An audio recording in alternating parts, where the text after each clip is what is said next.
Bright Tuty. Every student matters. Now, Pip continued to move along with the same routines that he had.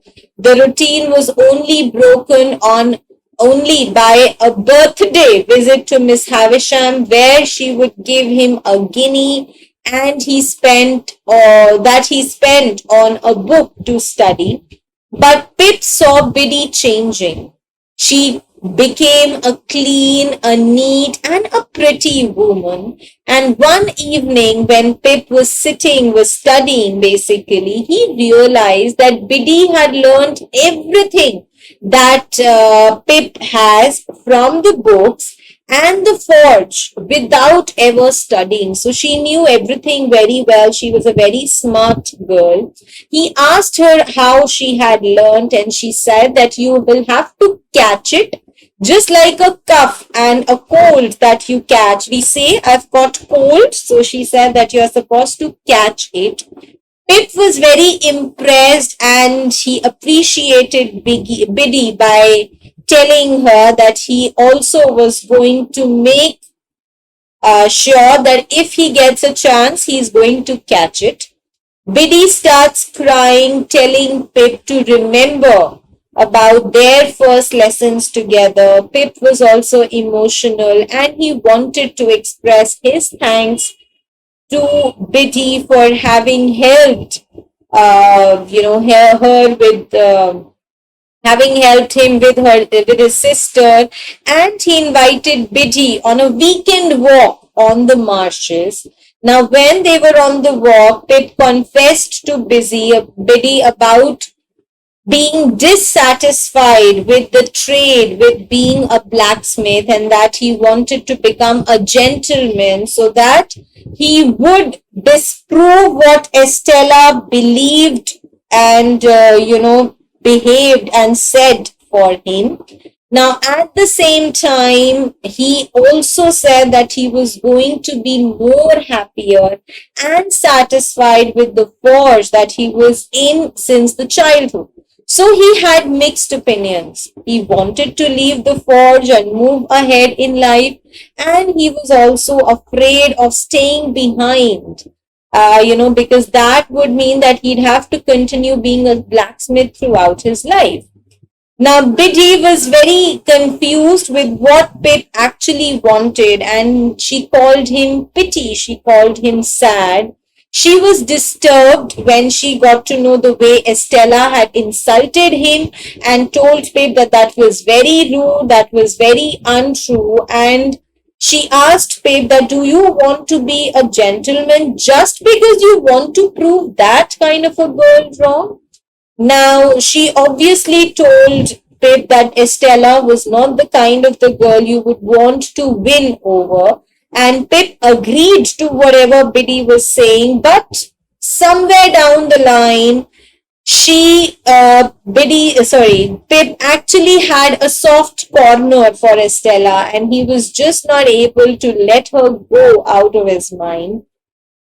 Pip cried, and Biddy was making him feel comfortable and telling him that she was very happy that Pip actually considered her as a friend and told all his secrets to her. Pip hugged her and said that he will always tell her everything. And Biddy said, that please make sure that even when you become a gentleman, you are going to continue to do that. So they walked on, and Pip thought about how miserable it would be if he were walking like this with Estella, and tells Biddy that he just did not want to fall in love with her, but he has. So Biddy told him that you will never see her again, and you know that yourself.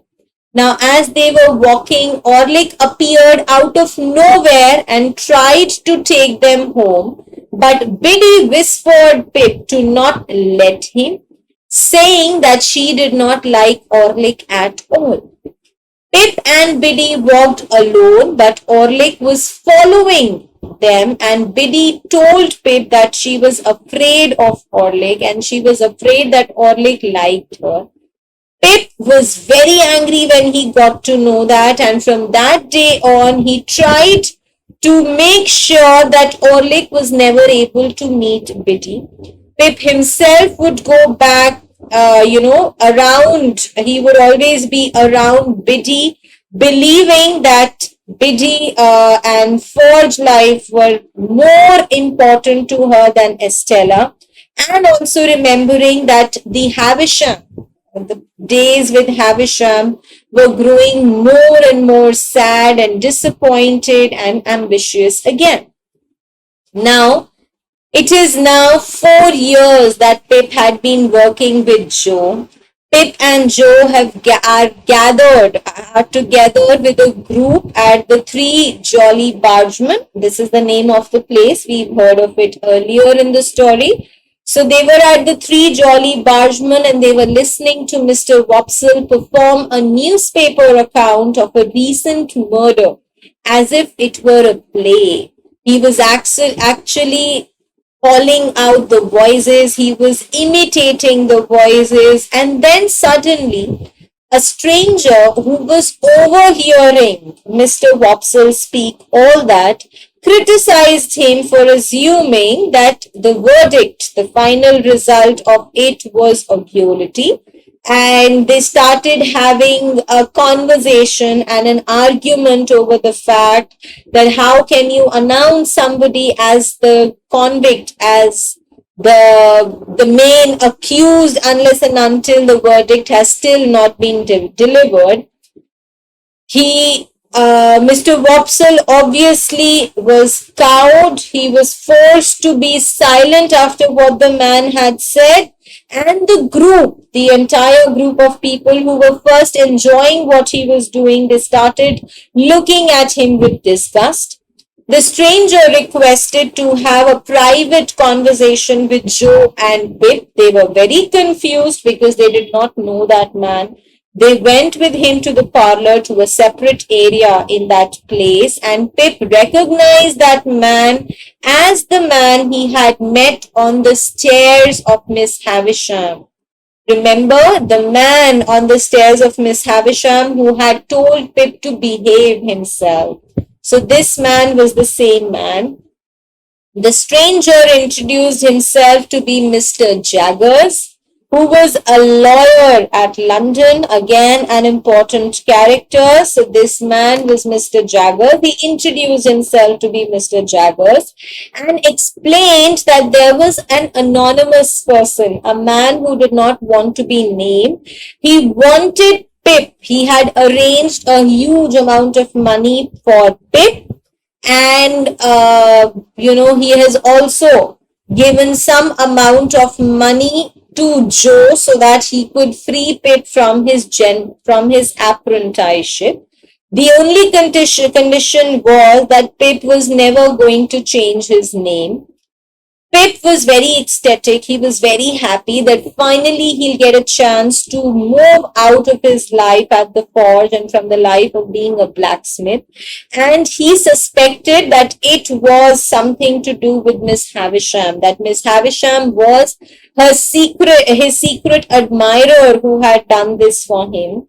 Joe was very supportive in this, and he was told by Mr. Jaggers that Joe could be financially compensated, that he was going to pay Joe for having let Pip go off. And obviously Mr. Jaggers also told Matthew Pocket, who was going to be a tutor to Pip. He left behind some money so that Pip could buy new clothes. And Pip also said that he was going to leave for London as soon as possible. Joe and Pip returned to the forge separately. Pip was very tense because he did not know how to disclose this to Biddy.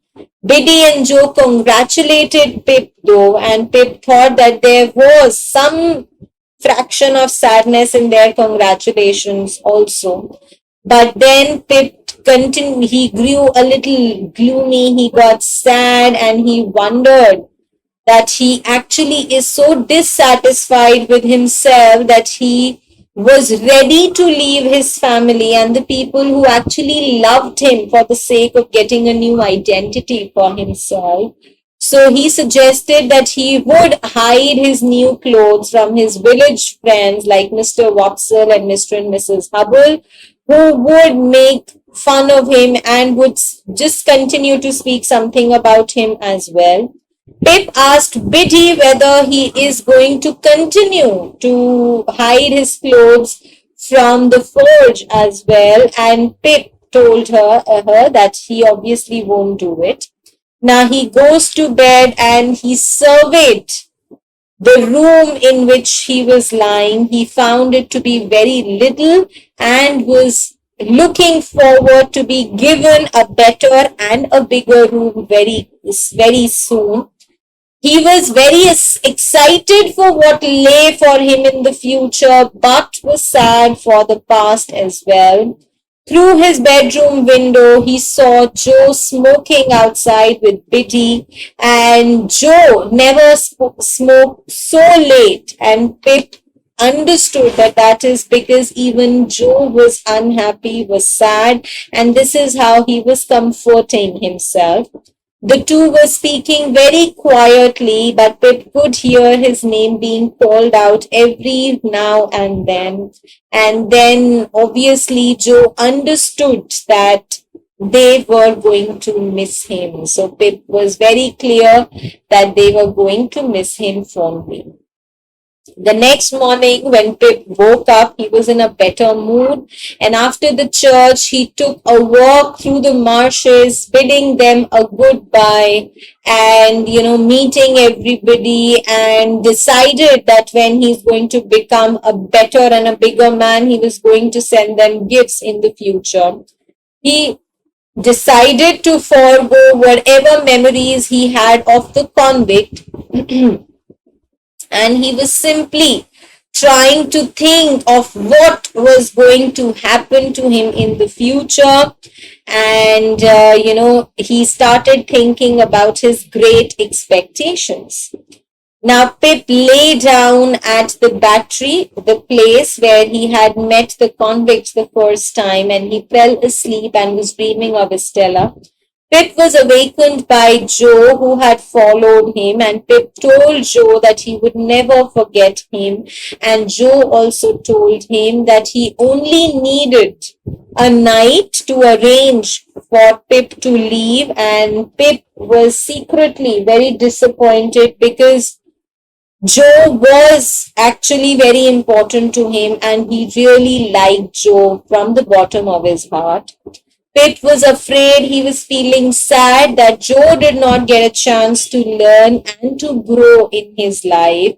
And Joe, on the other hand, did not agree to it, saying that he was a master of his own trade. He was a blacksmith. He did not work for anyone.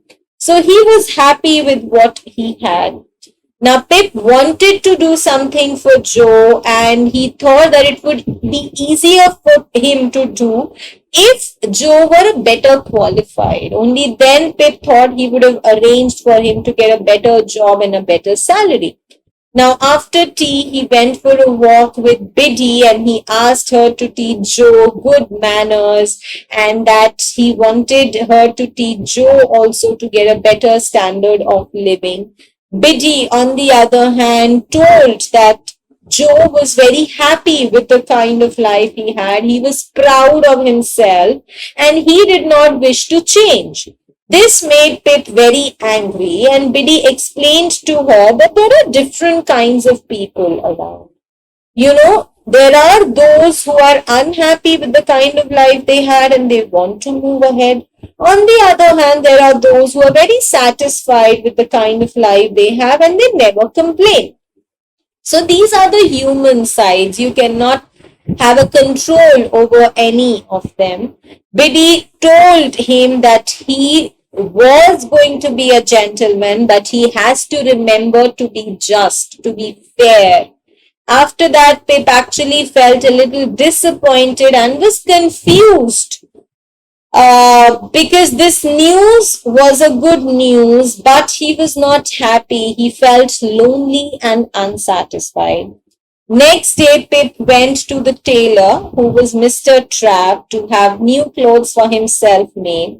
Upon hearing that Pip has got a lot of money, Mr. Trapp immediately starts treating Pip with a lot of, you know, lot of importance, a lot of special treatment was given to him, and Pip noticed that that was the first time when he decided that money actually has power and it earns you respect. Now, after he was done with his shopping, Pip went to see Mr. Pumblechook, who obviously very happy to meet Pip, and he told Pip that he deserved the fortune that he's got. And again, Pumblechook also starts to treat him very well, unlike the earlier days when he would treat him. He gave a good and a lavish meal to Pip, and he talked about how he was always going to think about their friendship, and he told that Pip had been his favorite since childhood. And Pip again realized that this was another account which made him believe that money was powerful. Now, the day before leaving for London, Pip visited Miss Havisham to say goodbyes to her. He was escorted, he was taken to Miss Havisham by Sarah Pocket, and Miss Havisham kept Sarah Pocket in the room only when she and Pip were talking about his fortune. She already had got the news from Mr. Jaggers, and she was saying that in parting, Pip knelt down before Miss Havisham and kissed her hands, because he thought that she was his secret admirer who was doing all this for him. Joe, Biddy, and Pip are all sad when Pip was leaving. Pip asked Joe not to walk with him to the coach, to the station, because it was not going to be easy for him to say goodbyes, and he thought that it was better if he would invite Joe to walk him after all, because he deserved it. So Joe and Biddy each throw Pip, with some good words, with some good and cheerful thoughts before he finally left. Pip was trying to be happy, but he soon started crying, and after he cried, he felt that he was actually a very ungrateful person, and he wanted Joe to accompany him because Joe had always been the best support that he could imagine. On the coach, he was debating at each stop. He was asking himself, he was fighting with himself whether he should stop and get down and go back to the life he had, but he does not, and he moves ahead in his life. Now, Pip arrives in a dirty London, and he went to Mr. Jaggers' office, which was in Little Britain. Now, the office was very greasy. There was grease all around. It was very sad and very disappointing. It was decorated with weapons and some photos of some swollen faces. Mr. Jagger was in coat and wemmick. Again, these are the two characters we need to remember because they are going to be repeated in the story. So Mr. Jaggers is in coat and wemmick, who was Jaggers' clerk. He asks Pip to come in. Now, while waiting, Pip took a walk through the neighborhood of that area, and he found that to be very dirty, very filthy, and he met a lot of people who were drunk, who were in debt and everything. So he was not happy with the kind of place he had come and was not satisfied either. When he came back to Mr. Jaggers' office, Pip saw there was a group of poor, dirty, and very miserable clients who were waiting for Jaggers. Mr. Jagger returned and he asked all his clients to leave. He checked, he made sure that they have paid Wemmick, and he threatened them that he is going to drop their cases if they try to involve themselves any further in the case. Mr. Jagger refused to take the case of a Jewish man. He dismissed another client who brought a witness who was dishonest. And Mr. Jaggers told Philip that he will stay at Bernard's Inn with Matthew Pockett's son. He told about Pip's generous fortune that he had earned, and he informed Pip that he will be keeping an eye on him to make sure that he spends it wisely, and was also going to make sure that he does not do anything wrong. So my dear students, our story has taken a leap where Pip has moved to London. From the job of being a blacksmith's apprentice, he was now in London. We are going to pause here, and in the next chapter onwards, we'll try and see what lies ahead for Pip in life and what will unravel. So I'm going to pause here, and we'll see you all soon in the next lecture. Thank you.